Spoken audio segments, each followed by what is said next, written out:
pro-administration congressman tungkol sa impeachment labang kay VP Sara dahil sa napakalaking peace rally ng INC noong Enero 13, bumalikwas ang administrasyon sa pamamagitan ng pagkatha ng Oplan Tugis or Operation Pursuit sa Ingles na rineport ng New York.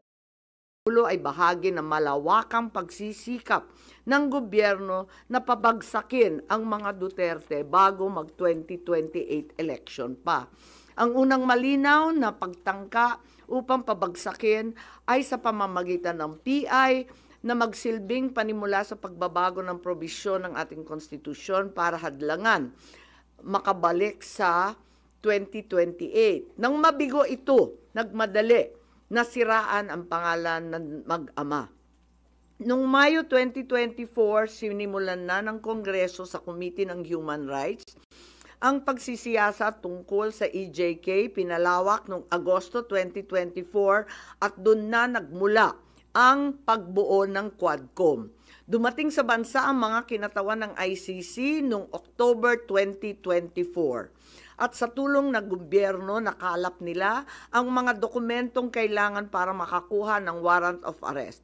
Samantalang nagsagawa ng sarili nitong investigasyon, ang DOJ naman hinggil sa EJK noong ika-4 ng Nobyembro sa pamamagitan ng kanilang Memo 778. Dahil nananatili pa ring banta si VP Sara kahit wala na ang tatay niya, nagsagawa naman ang Kamara ng investigasyon sa confidential funds ng OVP at sa huli na-impeach si VP. Napatunayan ang motibong politikal na napag-aresto sa turnover kay PRRD sa pamamagitan ng mid-election final campaign sprint action plan ng Lakas CMD noong nagtipon-tipon ang matataas ng opisyal noong petsang 22 ng Abril. Nakaraang ilang linggo lamang, inilarawan ang mga nagawang mga Oplan Horus, isang operasyon na inilunsad noong Abril 2024 na naglalayong pabagsakin ang dalawang Duterte. Sa bahagi ng action plan, How to Attack, tinukoy ng ilang ahensya ng gobyerno, kabilang ang PNP, Kamara ng Kinatawan, sa nakipagtulungan ng dating Senador Antonio Trillanes upang tulungan ng ICC prosecutor makakuha ng warrant sa pag-aresto ng dating Pangulo. Binanggit din na nakuha ang kinakailangan boto para sa impeachment ni VP sa pamamagitan ng paggamit ng tinatawag na soft projects katulad ng AIX, AKAP at TUPAD. Doon naman sa bahaging following strategies and moves, tinukoy na kailangan pabilisin ang impeachment ni VP Sara at makakuha ang boto sa Senado sa pamamagitan na naman ng pamimigay ng proyektong for later release or yung mahiwagang FLR bilang gantimpala sa tamang bumotong mga senador. Ikalawa, may magkakaugnay na pagtatangkang pagtakpan ang mga detalye at motibo sa likod ng pag-aresto ng dating Pangulo. May cover-up. Habang nagpapatuloy ang unang pagdinig, tumanggi si DILG Remulla na magsalita. Tanungin siya tungkol sa panayam kay Pinky Webb, kung saan sinabi niya na group effort ang pag-aresto at in-invoke pa ang executive privilege samantalang lumabas na sa media. Una, tinawag niyang chismis ang pahayag. Ngunit nang mabisto, tinulungan na lamang ng kapatid at sinabing executive privilege na nga. Isa pang malakas na sandata ng administrasyon upang pigilan ng komite ang pagsisiwalat ng katotohanan ay paggamit ng tinatawag na sub judice rule. Halimbawa, nung mahuli si General Torre na nagbibigay ng maling pahayag tungkol sa pagmamadaling ilipat si PRRD sa Hague dahil daw sa Article 125 ng Revised Penal Code, ngunit nung ipunto na yung Revised Penal Code, Article 125, ay para lamang sa warrantless arrest, bigla niyang ginamit ang sub judice na naman. Isa pang indikasyon sa pagtatakip ng administrasyon ay ang blanket invocation ng executive privilege ni Executive Secretary Bersamin upang pagbawalan lahat ng opisyal ng ehekutibo dumalo sa ikalawang hearing noong 3 ng Abril. Mas lumala pa ito nang sa hindi pangkaraniwang hakbang, tumanggi ang ating Senate President pumirma ng mga sabpina nung araw na yon. Bagaman dumalo mga opisyal sa ikatlong pagdinig noong 10 ng Abril, ginamit pa rin ang executive privilege sa mga susunod na isapin.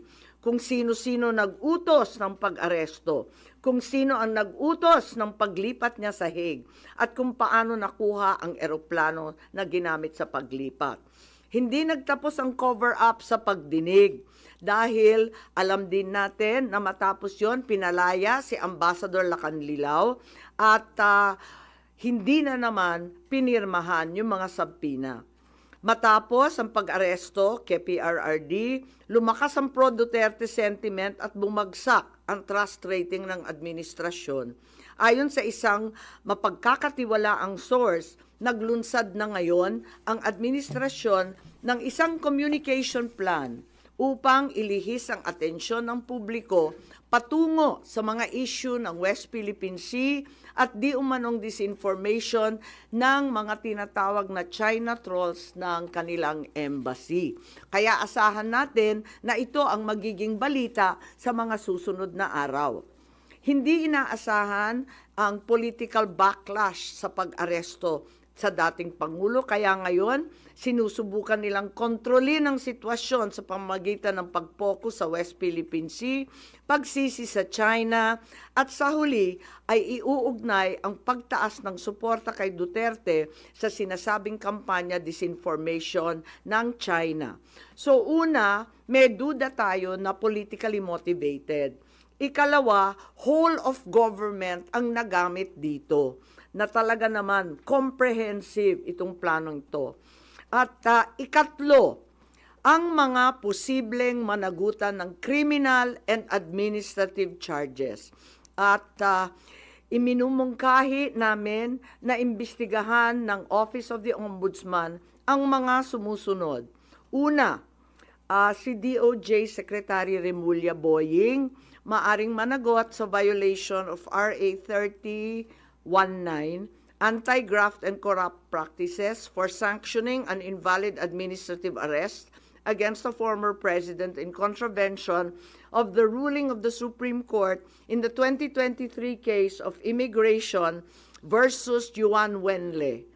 Maliwanag na napakadaming kondisyon, kwalifikasyon at requirement na isinaad ng ating Korte Suprema doon.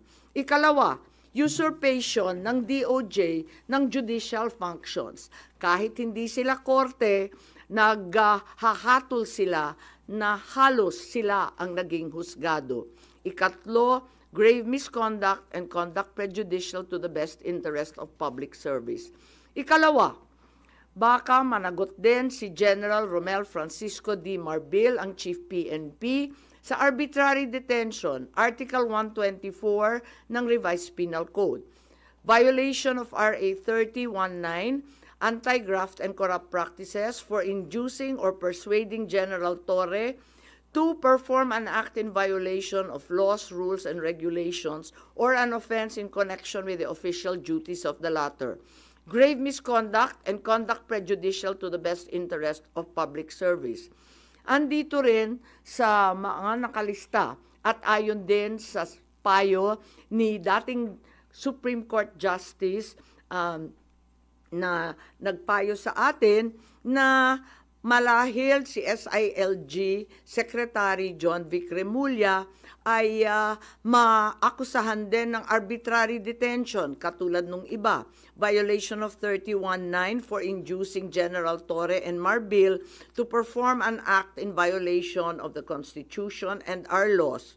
Ikatlo, grave misconduct and conduct prejudicial to the best interest of public service. Ang ikaapat na maaring patawan din ng kaso ay si General Nicolas Torre III. Maaring managot sa arbitrary detention. 2 counts of arbitrary detention, not only against the former president, but also against former Executive Secretary Medialdea. Ikalawa, violation of RA 7439 for not allowing the former president to be visited by VP Sara, both his daughter and his named counsel, and for forcing the former president's lawyers to leave him. Also, the violation of 3019 for allowing himself to be induced or persuaded by General Marbil or SILG Remulla to perform an act in violation of law, rules, and regulations in connection with his official functions. Grave misconduct and conduct prejudicial to the best interest of public service ay maaari ring ipataw laban kay General Torre. Ikalima, Ambassador Marcos V. Lacanilao. Maaring managot sa usurpation of official functions, Article 177 of the Revised Penal Code, pagsisinungaling sa ibang kaso at perjury sa ilalim ng Article 183 at conduct prejudicial to the best interest of the service. So ito ang further findings namin. Hindi ko masara yung investigasyon kasi marami pa ring mga issue katulad ng sinong tumulong sa ICC, yung tungkol sa eroplano na nanatiling bukas at masalimuot.